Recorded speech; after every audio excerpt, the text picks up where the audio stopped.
नमस्कार साथियों एवं प्यारे बच्चों, आज हम कक्षा 7 एनसीईआरटी गणित प्रश्नावली 13.3 घातांक और घात के सवाल नंबर 3 से शुरू करेंगे।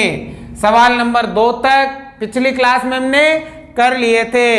आपको ये सवाल ध्यान से समझने हैं। प्यारे बच्चों, यदि आपको मेरे द्वारा पढ़ाया गया समझ में आता है, अच्छा लगता है, तो आप इन सभी क्लासों को अधिक से अधिक लाइक करें, चैनल को सब्सक्राइब करें और इन सभी क्लासों को अपने दोस्तों के साथ, अपने मित्रों के साथ अधिक से अधिक शेयर करें। प्यारे बच्चों, यदि आपको कक्षा 7 एनसीईआरटी गणित का पूरा कोर्स प्राप्त करना है तो आपकी स्क्रीन पर जो व्हाट्सएप नंबर दिए हुए हैं, इन पर आप मुझे व्हाट्सएप मैसेज कर सकते हो। आपको पूरा कोर्स निःशुल्क मिलेगा। तो शुरू करते हैं सवाल नंबर 3 से। निम्नलिखित संख्याओं को मानक रूप में व्यक्त कीजिए। बच्चों, ये जो संख्या दे रखी है इनको हमें मानक रूप में व्यक्त करना है, तो बहुत ही आसान है। तो कैसे?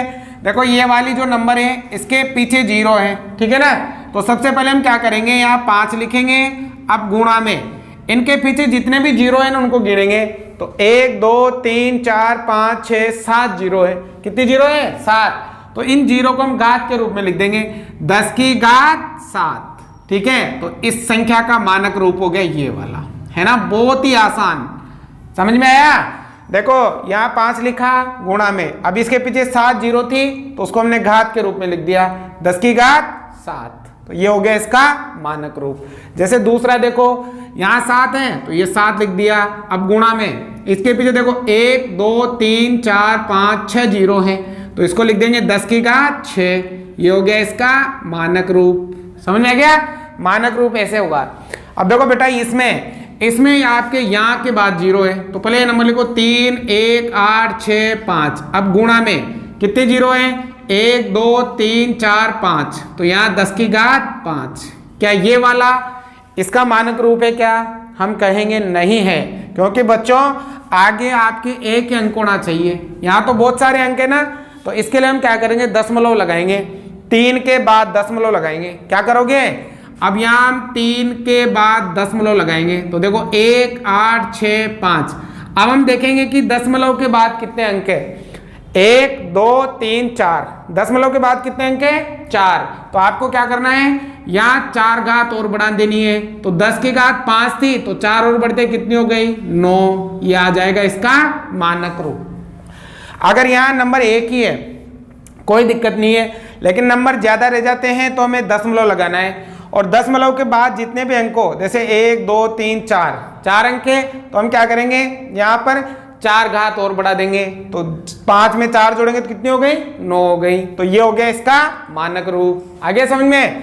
जैसे बच्चों ये वाला, अब यहाँ तो कोई 0 ही नहीं है ना, पीछे कहाँ 0 ही नहीं है। तो देखो इसका मानक रूप कैसे, हमें वही दशमलव वाला नियम लगाना है। 3 के बाद क्या लगाओगे? दशमलव। और देखो 9 0 8 7 8। अब गुणा में देखो दशमलव के बाद कितने अंक हैं? 1 2 3 4 5। तो यहाँ हम 10 की घात कितने लगा देंगे? 5 लगा देंगे, है ना। बहुत ही आसान। हमें सिंपल नंबर दे रखा है तो आगे वाले नंबर के जस्ट बाद दशमलव, फिर दशमलव के बाद जितने भी अंक है उतनी घात लगा देंगे, ठीक है।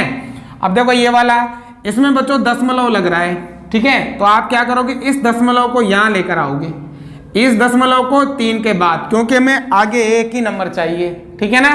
तो ये दशमलव यहाँ आएगी। तो देखो 3 दशमलव 9 0 8 7 और पीछे 8। अब गुणा में देखो दशमलव यहाँ आई ना, तो यहाँ से यहाँ आई दशमलव, तो किसके बाद? 1 2 3 4 अंक है, 4 ही है ना, तो यहाँ 10 की घात हो जाएगी 4। समझ में आया? दशमलव को यहाँ से यहाँ लाना है। अब यहाँ लाने में 1 2 3 4 अंक है, तो 10 की घात 4 हो जाएगी। अब देखो इसमें भी दशमलव दे रखा है, तो दशमलव को यहाँ लेकर आएंगे। तो 3 दशमलव 9 0 8 7 8। अब यहाँ लेकर आए तो 1 2 3 अंक है, इंटू 10 की घात 3 हो जाएगी, ठीक है। तो इस प्रकार से आपको इन संख्याओं को मानक रूप में लिखना है, बहुत ही आसान तरीके से। उतारो पहले सवाल नंबर 4। निम्नलिखित कथनों में प्रकट होने वाली आने वाली संख्याओं को मानक रूप में व्यक्त कीजिए। बच्चों इन कथनों में जो भी संख्या प्रकट हो रही है इन संख्याओं को हमें मानक रूप में लिखना है। सवाल नंबर 3 के जैसे ही है सेम, ठीक है। जो भी संख्या है उनको आप मानक रूप में लिखोगे। तो देखो सिखा दिया हमने मानक रूप में कैसे लिखते हैं। सबसे पहले देखो ये पृथ्वी और चंद्रमा के बीच की दूरी, ठीक है, मीटर है, ठीक है। तो ये जो संख्या है इसे हम मानक रूप में लिखेंगे। तो कैसे, देखो पहले संख्या लिख लो 384। अब गुणा में कितने जीरो हैं उतने घात में लिखो। 1 2 3 4 5 6 जीरो हैं तो 10 की घात 6, ठीक है। मानक रूप में आगे एक ही अंक आना चाहिए। 3 अंक है ना तो हम दशमलव लगा देंगे। दशमलव देखो 3 के बाद लगा देंगे 0.84 हो गया। अब देखो गुणा में 10 की घात। अब देखो दशमलव के बाद 2 अंक है, एक और एक 2 अंक है ना तो यहाँ 2 घात और बढ़ा दो। 6 और 2 कितनी हो गई 8 मीटर है तो मीटर। ये आ गया इसका आंसर। आ गया समझ में। तो इसका मानक रूप आपके ये हो गया, ठीक है ना। अब देखो अगला बी, निर्वात स्थान में प्रकाश की चाल या वेग, ठीक है, मीटर प्रति सेकंड है, ठीक है। तो इसको हमें किस में लिखना है मानक रूप में। तो देखो ये तो बहुत ही आसान है। 3 है तो 3, अब गुणा में जितने जीरो देखो गिनो 1 2 3 4 5 6 7 8 जीरो है तो 10 की घात 8 और क्या हो जाएगा मीटर प्रति सेकंड, ठीक है। ये आ जाएगा इसका मानक रूप। आगे एक ही नंबर है तो आपको कुछ भी करने की जरूरत नहीं है। देखो पृथ्वी का व्यास इतना मीटर है, ठीक है। तो इसे भी हमें मानक रूप में लिखना है। तो सबसे पहले देखो अंक लिख लो यहाँ पर 1 2 7 5 6। अब गुणा में कितने जीरो है 3 तो 10 की घात 3 मीटर आ जाएगा, ठीक है। लेकिन आगे कितना होना चाहिए, एक अंक रहना चाहिए तो हमें दशमलव लगाना है। तो 1 के बाद दशमलव 2 7 5 6 और गुणा में अब देखो दशमलव के बाद कितने अंक है 1 2 3 4 अंक है तो 4 घात और बढ़ा दो। 3 और 4 कितना हो गया 7 तो 10 की घात 7 मीटर हो जाएगा, है ना। बहुत आसान है बच्चों। देखो सूर्य का व्यास दे रखा है, ठीक है, तो इसे भी लिखना है। तो देखो सबसे पहले तो क्या है आपके 14 है तो ये 14 गुणा में अब कितने जीरो है 1 2 3 4 5 6 7 8 तो 10 की घात 8 मीटर, ठीक है। गुणा से पहले एक ही अंक होना चाहिए तो दशमलव लगाना पड़ेगा। तो ये 1 के बाद लगा देंगे 0.4 गुणा में 10 की घात। अब देखो दशमलव के बाद एक ही अंक है तो यहाँ एक और बढ़ा दो घात 8 और 1 9, ये हो गई मीटर, ठीक है ना बच्चों। एक आकाश गंगा में औसतन इतने क्या हैं तारे हैं, ठीक है। तो देखो ये तो बहुत ही आसान है, एक ही है तो 1 गुणा अब 1 2 3 4 5 6 7 8 9 10 11 तो 10 की घात 11 तारे लिख सकते हो, ये तारे, ठीक है। तो आसान है ना। गुणा से पहले एक ही अंक है तो चेंज करने की जरूरत नहीं है। अब देखो ये विश्व मंडल या सौर मंडल, ठीक है, वर्ष पुराना अंकित किया गया है। तो ये जो नंबर है नंबर पे ध्यान देना है आपको, मानक रूप लिखना है। तो देखो सबसे पहले कितना है बेटा 12। अब गुणा में पीछे देखो 1 2 3 4 5 6 7 8 9 तो यहाँ हो जाएगा 10 की घात 9, ठीक है। अब देखो यहाँ 2 अंक है ना तो दशमलव लगाएंगे 1.2 गुणा में 10। अब दशमलव के बाद एक अंक है तो एक घात और बढ़ा दो 9 और 1 कितनी हो गई भाई 10 हो गई। तो ये आ जाएगा इसका आंसर। समझ में आ रहे हैं सभी बच्चों। पहले उतारो इनको 2 3 और है।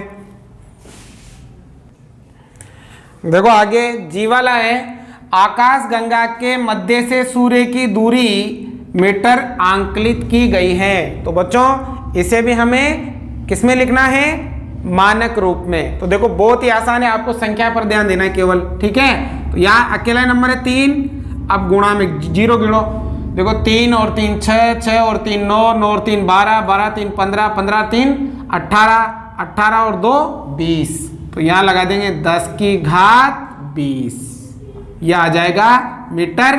ये हो जाएगा इसका मानक रूप, ठीक है ना। 3 लिखा। अब जितनी घात है उसको हम 10 के ऊपर लगा देते हैं, ठीक है। अब देखो ये वाला H 1.8 ग्राम भार वाली पानी की एक बूंद में, ठीक है, अणु होते हैं, इतने अणु होते हैं, ठीक है। तो हमें केवल ये संख्या ध्यान देनी है।